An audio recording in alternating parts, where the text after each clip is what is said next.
ஆக்சுவலாக அதுக்கு பயம் காரணம். அப்படி தான் நான் பார்க்குறேன். அவர் பிஜேபியை மூர்தன்யமாக எதிர்க்காமல் இருப்பதற்கு ஒரு பயம் காரணம், தயக்கம் காரணம், அப்படி கூட வச்சுக்கலாம் நீங்கள். பயன்றது ஒரு டெரகேட்டரி வேர்டுனா. பிப்ரவரி 20 அவங்க கட்சியோட கொள்கை பரப்பு செயலாளர் அவர் அருண்ராஜ், ஃபார்மர் ஐஆர்எஸ் ஆஃபீஸர், அவர் என்ன சொல்லியிருக்காரு, பிஜேபி சிபிஐ மூலம் மத்திய அமைப்புகள் மூலம் அழுத்தத்தை ஆரம்பித்து விட்டதுன்றாரு.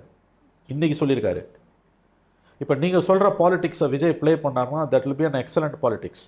காங்கிரஸுக்கு வந்து அந்த திமுகவை செக் வைக்கிறதுக்கு ஒரு இதுவாக இருக்கும். பாண்டிச்சேரியிலையும் கேரளாவையும் காமிச்சு அதை செய்கிற அளவுக்கு விஜய்க்கு வந்து பொலிட்டிக்கல் வில் பவர் இல்லைன்றதான் பிரச்சனையே. விஜயோட ப்ராப்ளமே அவரால் தாங்க முடியாத அளவுக்கு 2 விஷயம் இருக்குது.